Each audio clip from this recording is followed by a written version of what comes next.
She was ready to defend her home against an Apache warrior until she saw what he carried in his arms. What happened next would test her heart, her courage, and everything she thought she knew. Thank you so much for watching and for all your comments. Let me know at the end if you liked the story, and where you're watching from and why you're following this. The harsh Arizona Territory sun beat down on Sarah Mitchell's modest homestead as she hung laundry on the line. It was the summer of 1876, and at 26, Sarah had already endured more hardship than most. 2 years had passed since she lost her husband Thomas to pneumonia, leaving her alone to tend their small ranch 15 miles outside of Tucson. Sarah wiped sweat from her brow and glanced at her infant daughter Emma, sleeping peacefully in a wooden cradle beneath the shade of a cottonwood tree. The baby was just 6 months old, plump and healthy, with a tuft of blonde hair like her father's. Sarah had been blessed with abundant milk, something she thanked God for daily given the isolation of their home. "Just a few more pieces, Emma," she cooed, though the baby couldn't hear her. "Then we'll go inside where it's cooler."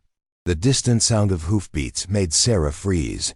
Visitors were rare and not always welcome. Indian raids had decreased in recent years, but danger still lurked in these territories. She quickly gathered Emma and retreated to the porch where Thomas's rifle stood ready by the door. Through the shimmering heat, a lone rider appeared. As he drew closer, Sarah's grip tightened on her rifle. It was an Apache warrior, his long black hair adorned with a single feather, his copper skin glistening with sweat. But something was different. He wasn't riding in a threatening posture. He sat hunched over, cradling something in one arm. Sarah raised the rifle to her shoulder. "That's far enough," she called out when he was within earshot. The warrior stopped his horse about 20 yards from the house. Slowly, he raised one hand in a gesture of peace. In his other arm, Sarah could now see a small bundle. "Please," he said in halting English. "Help." Sarah hesitated, her finger hovering near the trigger. The warrior carefully moved the blanket to reveal what he was carrying, a tiny infant, its skin ashen, its movements weak and listless. "My son," the warrior said, his voice breaking. "Wife died. No milk. He dying."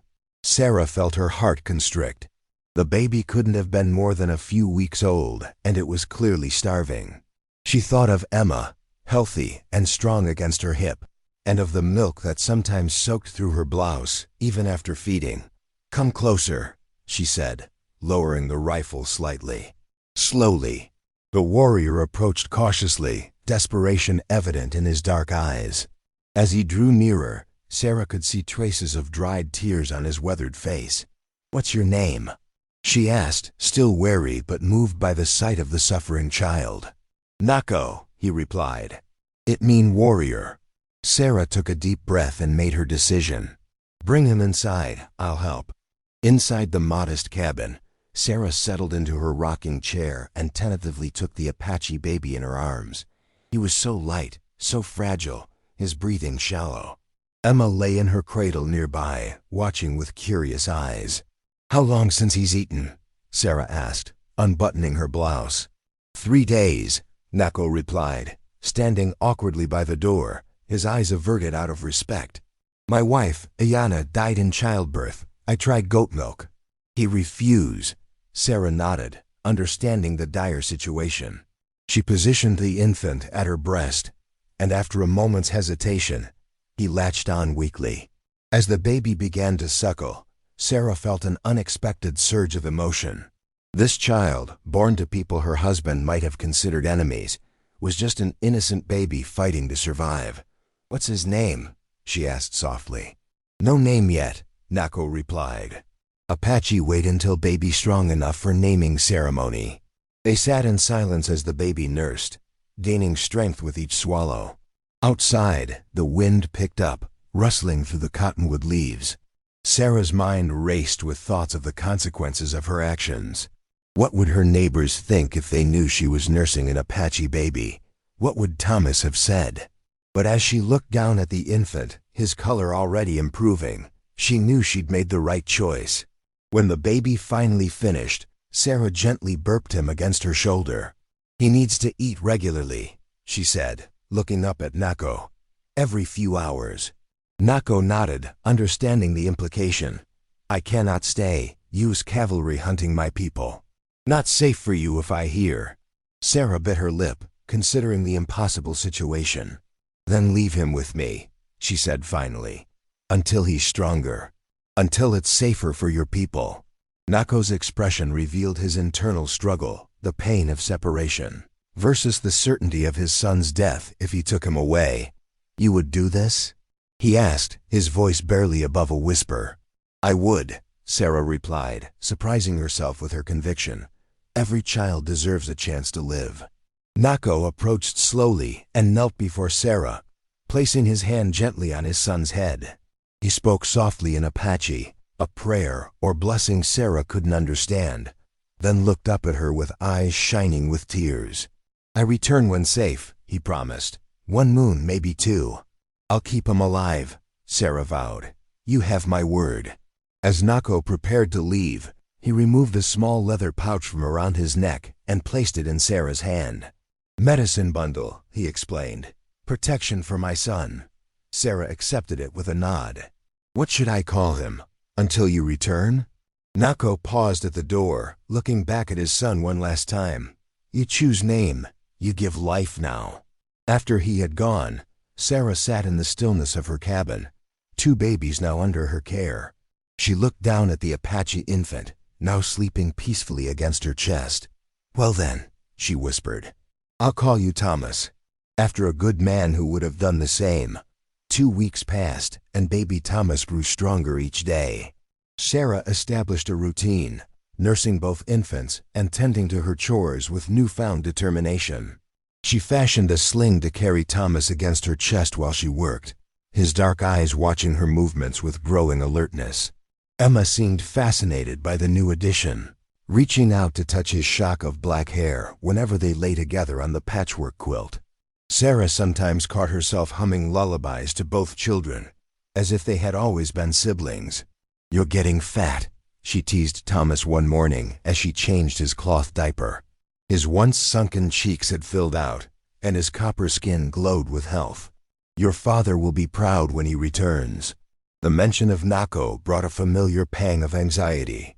There had been no sign of the Apache warrior, and Sarah occasionally scanned the horizon, wondering if he had been captured or killed by the cavalry. The thought of raising Thomas permanently had begun to take root in her mind, though she dared not dwell on it. One hot afternoon, as Sarah sat on the porch, shelling peas with Thomas dozing in her lap and Emma playing on a blanket nearby, she spotted a cloud of dust approaching from the direction of Tucson. Her heart quickened.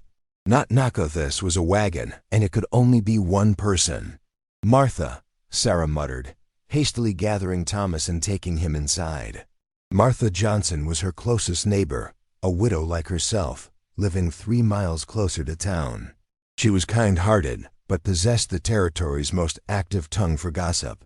Sarah placed Thomas in the hidden corner behind her bed and quickly returned to the porch, just as Martha's wagon pulled up.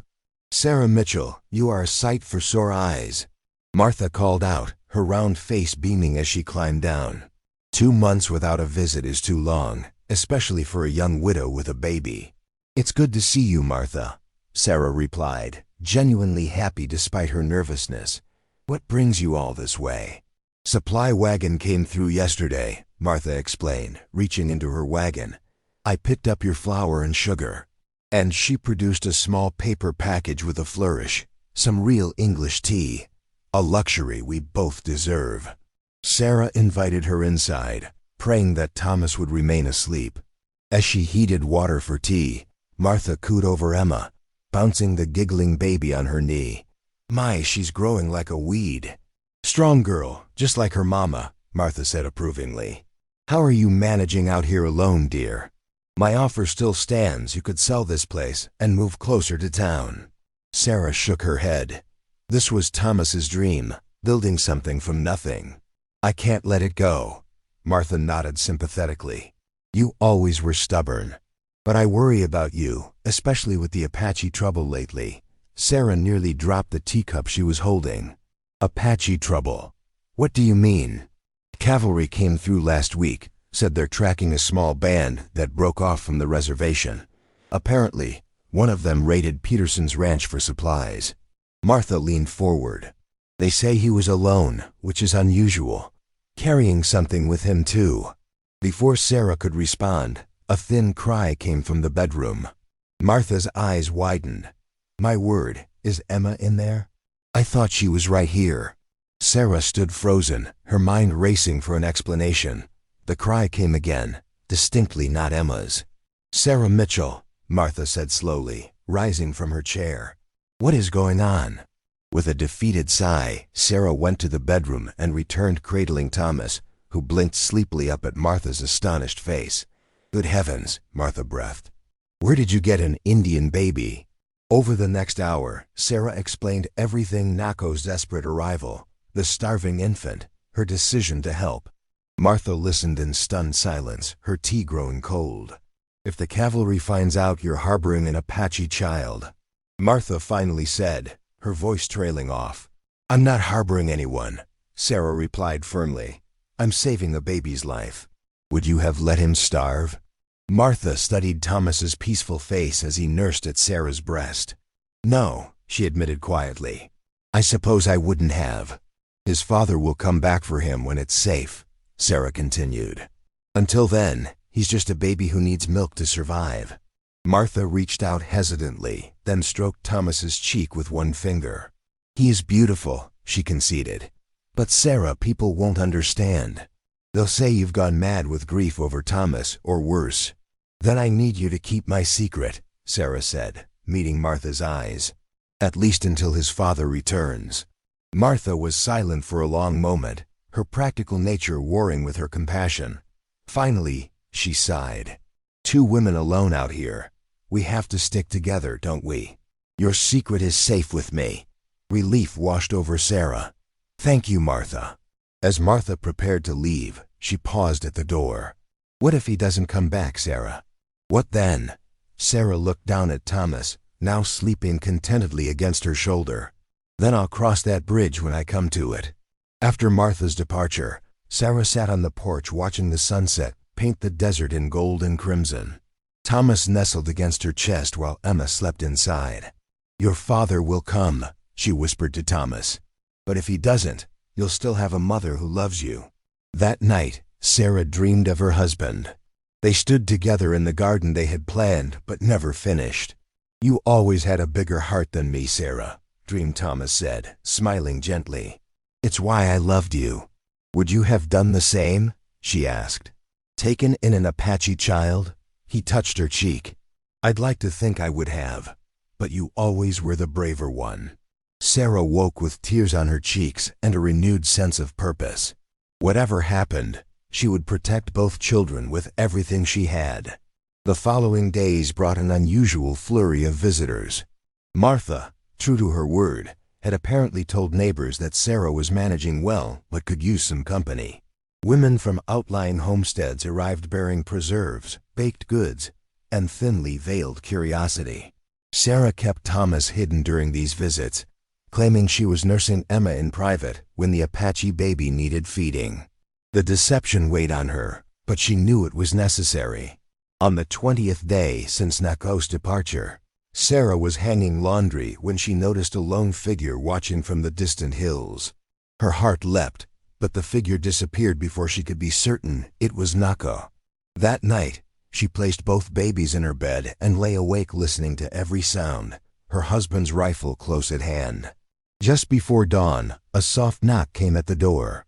Sarah rose silently, checked the sleeping infants, and approached the door with the rifle ready. Who's there? She called softly. Nako, came the reply. I come for my son. Sarah unbolted the door with trembling hands. Nako stood in the pale pre-dawn light, thinner than she remembered and bearing a fresh scar across his left cheek. His eyes, however, burned with the same intensity. Come in, she whispered, glancing anxiously at the surrounding darkness. Quickly, Nako slipped inside, his movements silent as a shadow. His gaze immediately found the 2 sleeping infants on Sarah's bed, and his stoic expression softened. My son lives, he said simply, his voice thick with emotion. "He's thriving," Sarah replied, setting the rifle aside. "He's nearly doubled in size.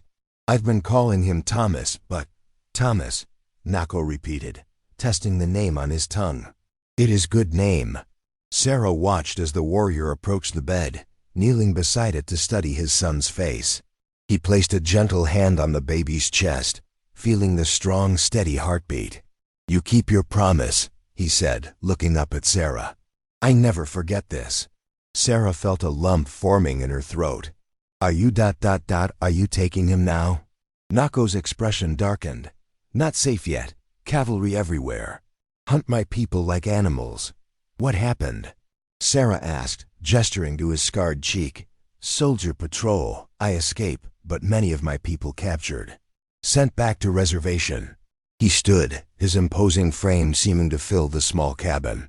"I come to see my son. Tell you I return when moon is full again." Sarah tried to hide her relief. Another month with Thomas, she wasn't ready to say goodbye yet. But concern for Nako overrode her selfish thoughts. "You look hungry," she observed. "Let me fix you something to eat before you go." While Nako ate a simple meal of cornbread and dried venison, Sarah told him about Thomas's progress, his growing strength, his emerging personality, how he'd begun to smile and coo. Nako listened intently, his dark eyes occasionally drifting to the bed where his son slept. "Your daughter," he said suddenly. "She accepts my son?" Sarah smiled. "Children don't know hatred until they're taught it. Emma treats him like a brother." Nako nodded thoughtfully. "My people say children see truth adults forget." As the first rays of sunrise began to filter through the cabin windows, Nako stood to leave. "I must go before day comes fully." Sarah picked up baby Thomas and brought him to his father. "Would you like to hold him before you go?" Nako carefully took his son in his arms, studying the infant's face as if committing every detail to memory. He spoke softly in Apache, words Sarah couldn't understand but recognized as a blessing or prayer. Then he reached into a small pouch at his waist and produced a tiny carved wooden horse. "For my son," he said, placing it beside the sleeping baby. "So he remember his people, even here." The gesture brought unexpected tears to Sarah's eyes. "I'll make sure he knows who his father is," she promised. As Nako prepared to depart, he paused at the door. "White woman," he said solemnly, "why you help Apache child when your people hate mine?" Sarah considered her answer carefully. "Because hate is a choice," she finally replied. "And I choose differently." Nako studied her face, then nodded once. "Next full moon," he said. "I return for Thomas." After he left, Sarah sat by the window clutching Thomas to her chest, watching until Nako's silhouette disappeared into the brightening landscape. She felt the weight of her promise to care for this child, to keep him safe, and eventually, to give him back to his people. "One more month," she whispered to the sleeping infant. "One more month as your mother." The days that followed took on a bittersweet quality. Sarah found herself treasuring every moment with Thomas, memorizing the dimple that appeared when he smiled, the way he grasped her finger while nursing, how his dark eyes tracked her movements across the room. She began speaking to him about his father and his heritage, wanting him to know both worlds, even if he was too young to understand. Martha visited regularly, bringing supplies and news from town. The cavalry patrols had increased, she reported, and tension was building between settlers and the few peaceful Apache who occasionally came to trade. "They say the renegade band is hiding in the Dragoon Mountains," Martha told her during one visit. "Captain Miller swears he'll hunt them down before winter." Sarah felt cold fear at these words. "And if he catches them?" Martha's expression was grim. "Back to the reservation for the lucky ones. The others—" She didn't need to finish her sentence. "It's not right," Sarah said quietly, rocking Thomas as he slept. "Treating people like animals because they were here first," Martha sighed. "The world isn't fair, Sarah. You know that better than most." A week before the full moon, disaster struck. Sarah was feeding the chickens with Thomas secured in his sling when she heard the unmistakable sound of multiple horses approaching. Her blood ran cold when she saw 4 cavalry soldiers riding toward her homestead. There was no time to hide. Sarah adjusted Thomas's blanket to cover more of his face and continued her chores, praying the soldiers would merely pass by. Her hopes were dashed when they turned onto her property. "Ma'am," the lead soldier called out, touching the brim of his hat. He was young, perhaps no more than 20, with a sun-reddened face and wary eyes. "Lieutenant James Parker, United States Cavalry. Hope we're not disturbing you." "Not at all, Lieutenant," Sarah replied, forcing her voice to remain steady. "What brings the cavalry to my humble home?" "We're tracking a band of Apache renegades, ma'am. Thought you should be warned, being out here alone."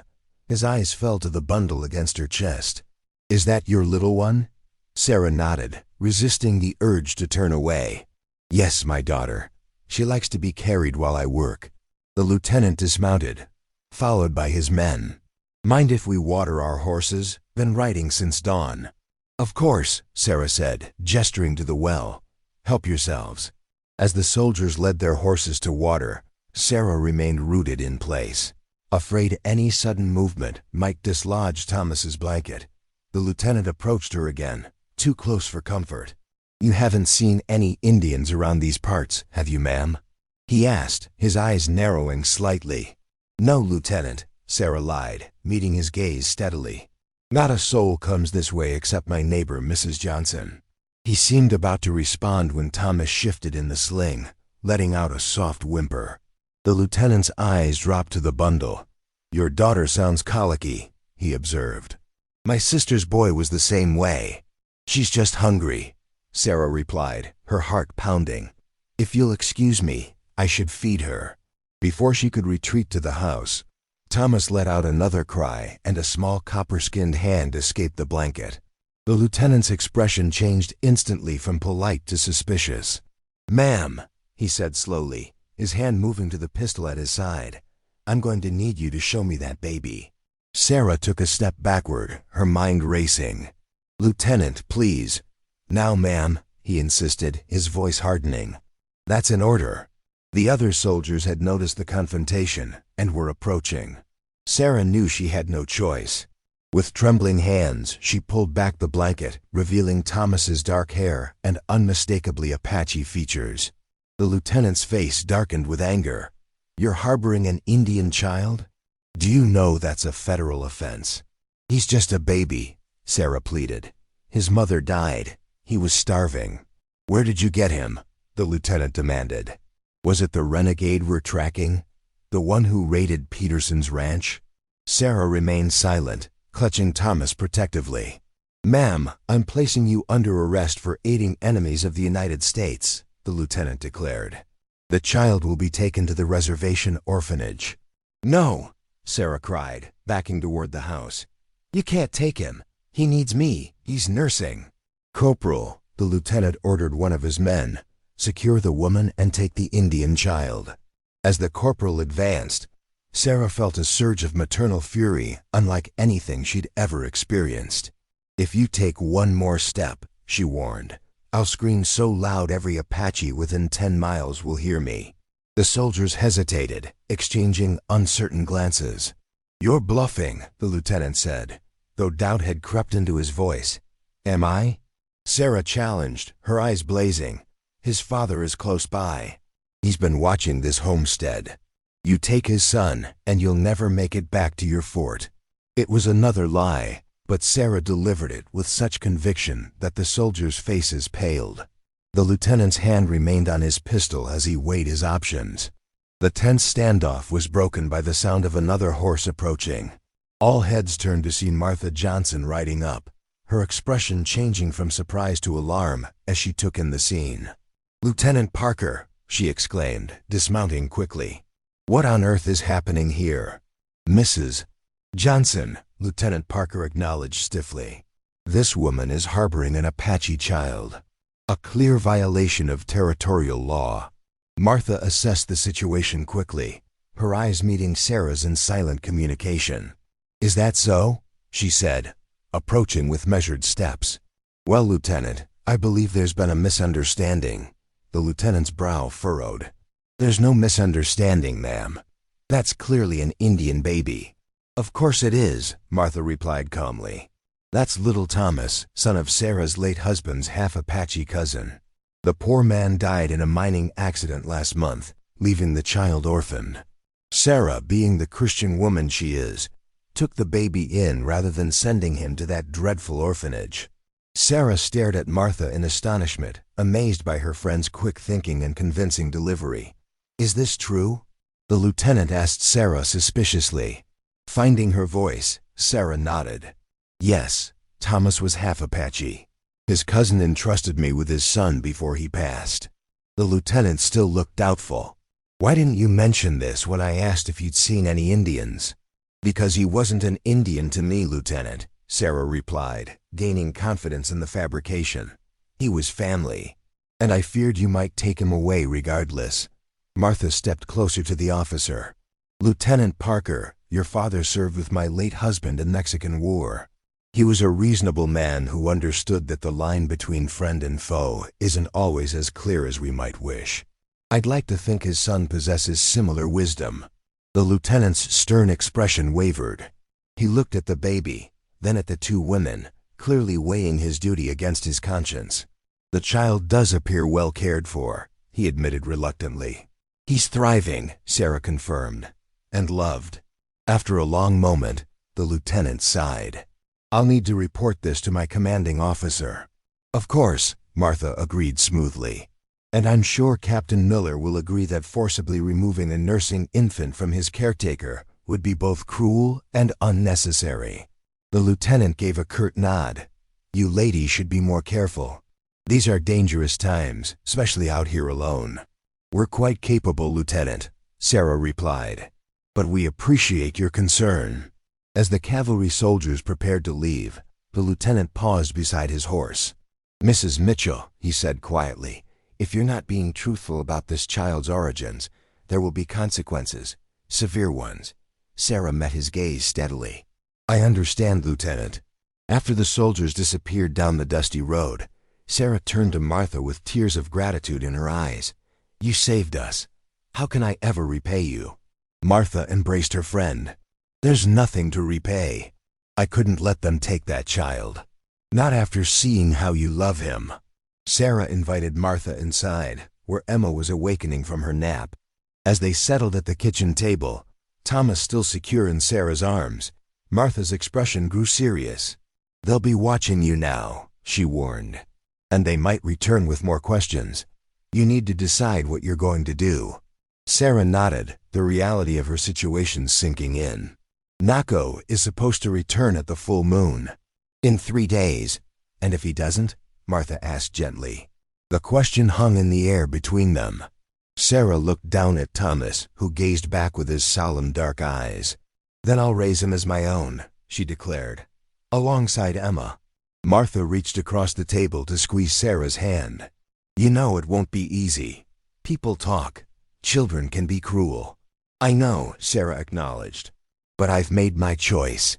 For the next 3 days, Sarah lived in a state of heightened vigilance, startling at every sound and scanning the horizon for signs of either Nako or returning soldiers. She packed a small bundle with Thomas's belongings, the carved wooden horse, the medicine pouch, and a lock of her own hair she'd cut and tied with a ribbon. On the night of the full moon, Sarah sat on her porch rocking Thomas and singing softly. Emma slept peacefully inside, unaware of the impending separation. The moon rose large and golden over the desert, casting long shadows across the land. Hours passed and Sarah began to lose hope. Perhaps Nako had been captured or worse. Perhaps this was God's way of telling her that Thomas was meant to stay with her. Just before midnight, as Sarah was about to go inside, a figure emerged from the darkness. Nako approached silently, his face illuminated by moonlight. "You came," Sarah whispered, relief and sadness mingling in her chest. "I promised," Nako replied simply. Sarah noticed he wore different clothing, not the traditional Apache garments, but faded denim trousers and a cotton shirt like those worn by Mexican laborers. His long hair was now cut short. "The cavalry was here," Sarah told him urgently. "They know about Thomas." They'll be watching. Nako nodded grimly. I know. I see them patrol. They catch many of my people. Is it safe for Thomas? Sarah asked, unconsciously holding the baby tighter. Nako was silent for a moment, his eyes reflecting the moonlight. I take him to mountains, safe place. Other Apache there, hidden from soldiers. Sarah nodded, fighting back tears. I pack some things for him. She retrieved the small bundle from inside and handed it to Nako along with Thomas. The warrior accepted his son, studying the baby's face. He is strong now, Nako observed. Because of you. What will happen to your people? Sarah asked, desperate to delay the inevitable goodbye. Some go to reservation. Some fight. Some hide. Nako's expression hardened. I hide with my son until he is man. Teach him old ways. Sarah reached out to Thomas's cheek one last time. Will you tell him about me? He will know of white mother who saved him, Nako promised. Who fed him from her body when no one else would help. Tears spilled down Sarah's cheeks. I named him Thomas, after my husband.